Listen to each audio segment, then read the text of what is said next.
台湾师范大学工业教育学系的俊杰。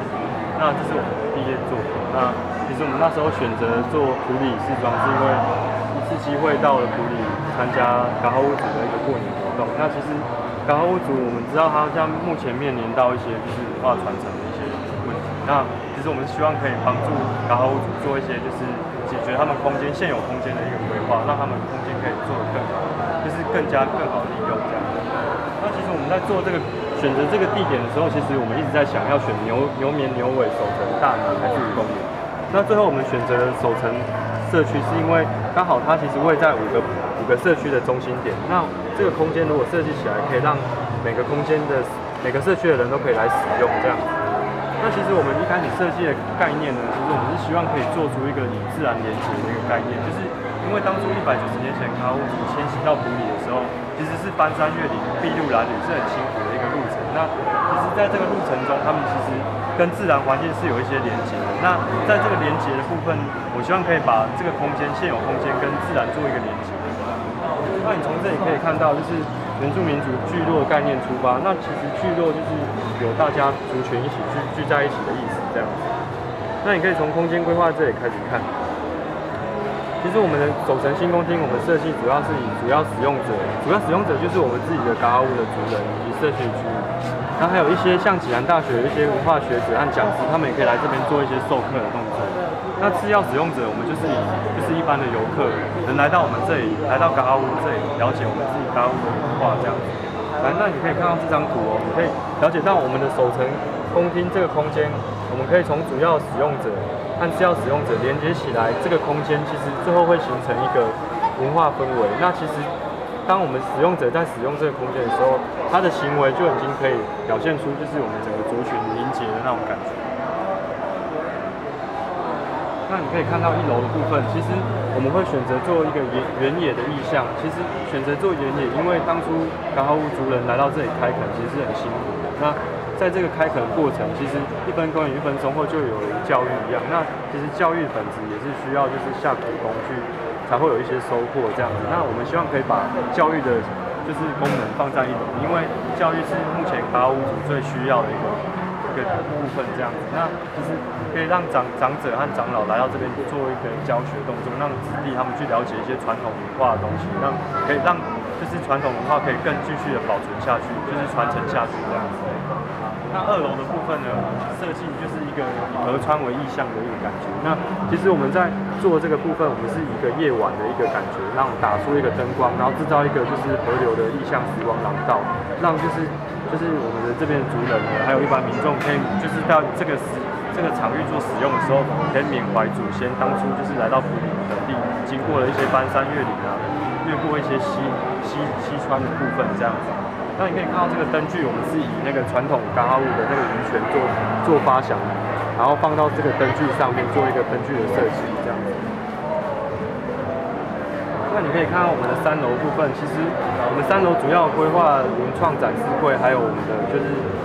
是一个山峦的意象的书柜。那其实这个书柜我们是以菱形和山的造型去做设计。那其实菱形主要是以嘎哈屋的传统图腾做一个发想。那这个传统图腾其实就是有一个双菱形的部分。那我们在做这个柜子的设计的部分，我们其实就有做一个菱形的那种样子。那其实菱形看起来也有那种山的那种样貌这样子。那其实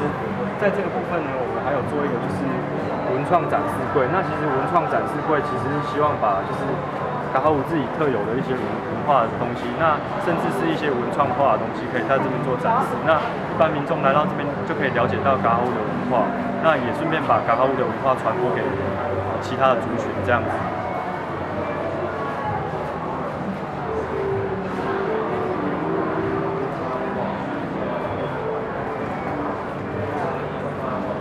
那你可以看到这个其实是我们的一个核心价值。核心价值的部分呢，我们是希望对内与对外彼此的连接。那其实对内的部分就是对我们自己的族人，那它有一个传承和教育的功能。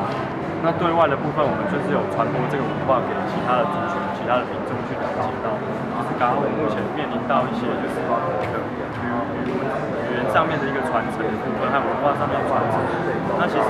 我希望做这个可以让嘎哈屋目前就是大家整个族群一起更凝聚起来，然后把文化更继续的就是传承下去这样子。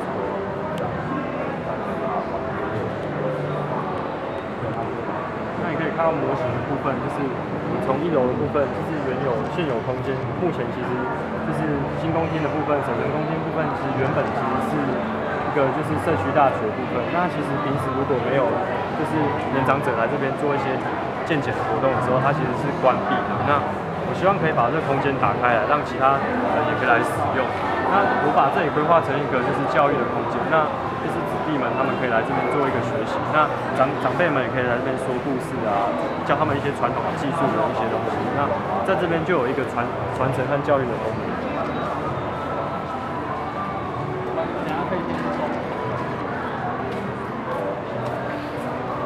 那2楼的部分呢，其实我们主要把原本就是开会的功能挪到2楼过去当一个会议室。那其实2楼部分除了会议室以外，我们还有一个就是河流的那个意象的廊道。那一般的使用者可以在这边缅怀祖先当初就是迁移到这个埔里盆地这块居住的这样样貌。那其实你看到这有一个灯具呢，我们这个灯具其实是以那个就是鹅卵石为一个设计的概念。那其实它浮在天空中，其实我们是想要象征就是达乌有一个巫术，就是翻佛鬼的一个故事。那其实巫术其实就是有那种浮在天空的石头，那其实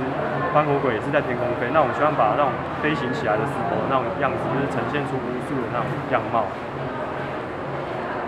那3楼的部分，除了保留原本就是重新建造的一个望高寮以外，我们主要是以室内空间为主。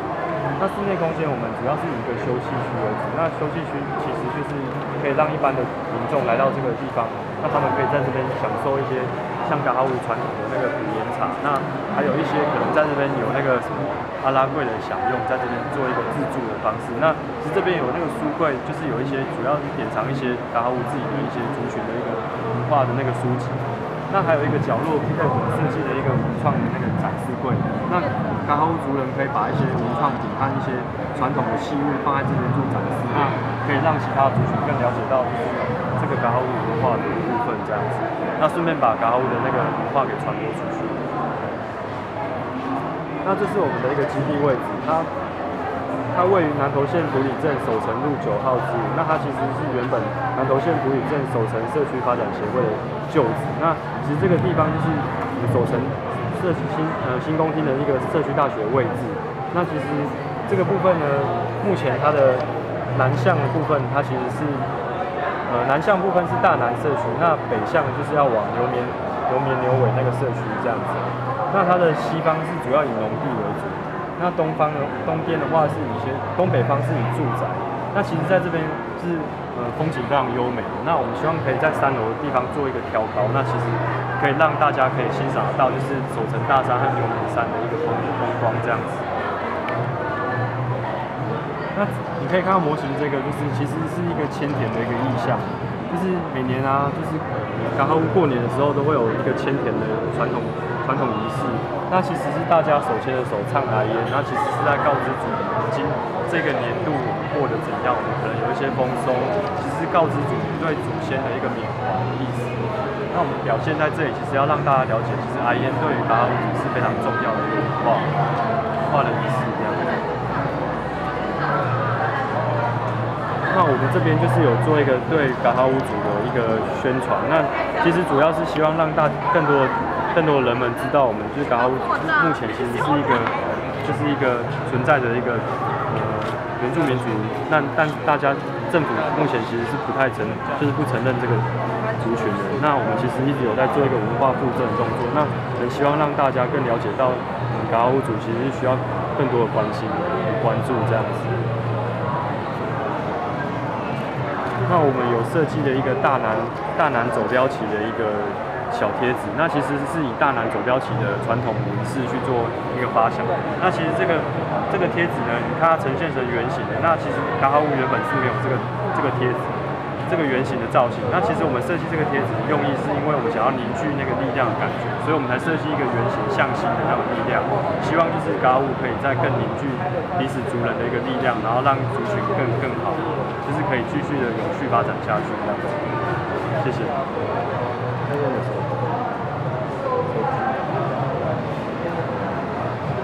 后这个贴纸就是可以贴在我们的手机上面，或者是一些马克杯上面，然后希望大家就是族人啊，或者是民众也好，他们可以了解到这个族群就是其实是需要被重视，更加重视这样子。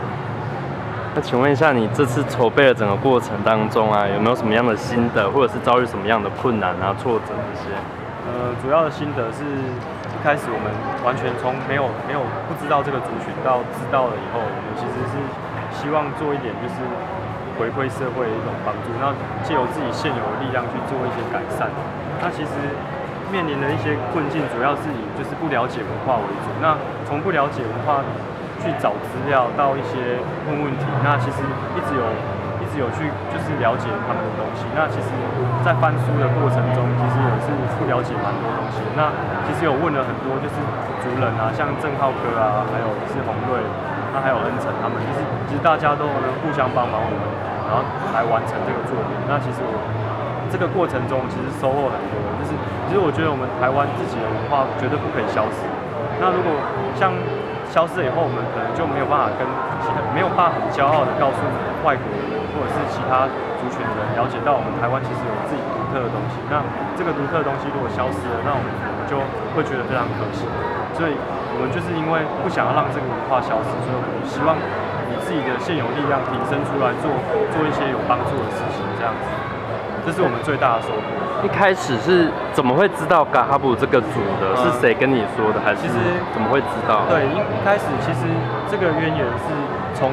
平埔族群的故事开始说起。就是有一次我们就是因缘际会之下，我们在找一个网络的资料，那找到了一个平埔族群，然后他们叫做西拉雅。那西拉雅他们目前其实是有一些语言上还有存在着，那但是可能没有办法非常完整的做一个沟通。可能有一些单字是可以使用，那我们就在想，那台湾的平埔族群是不是都已经汉化了？我们是不是在想他们还存在着？所以我们就去找了一个，就是我们去网络上搜寻，就是平埔族群，然后语言，那最后我们找到嘎哈乌族，那发现嘎哈乌族他们有自己的语言，而且还可以沟通，还可以使用，那我们觉得非常震惊。然后也没有从一开始没有听过，我们就觉得还有嘎哈乌这个族群，我们真的有一点震惊，所以我们最后决定说亲自去了解这个族群是怎么一回事，这样子就是它是怎样的历史脉络，怎样存在这个台湾土地。那我们就亲自到了就是南投的，就是埔里，那去了解嘎哈乌他们过年，那亲自去了解了以后，我们觉得就是说我们有一个就是企图心，想要做一个。就是让这个族群可以更好，那把一些我们现有的力量放到室内设计的方式，用室内设计的方式去把现有他们的空间做一个改善。因为空间是可以让一些人在里面使用，那我希望可以说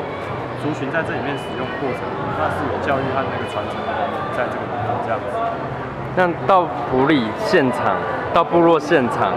的感受是怎样？看到文化，然后过年的庆典啊。给你有什么样的视觉上还有想法上的一个感受？